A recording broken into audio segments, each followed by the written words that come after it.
In this tutorial, we are going to see the overview of functions in DAX. So basically, whatever the expression we used to write using DAX, inside that expression, we have some naming conventions or the or named formulas we use.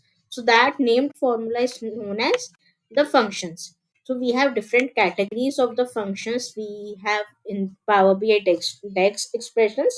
So that these are categorized or listed in different uh, functions, right? So we have aggregation functions, time intelligence functions, date and time functions, filter functions, information functions, financial functions, logical functions, mathematical and trigonometrical functions. We have relationship functions, statistical functions, table manipulation, and text functions. So these are different categories of functions.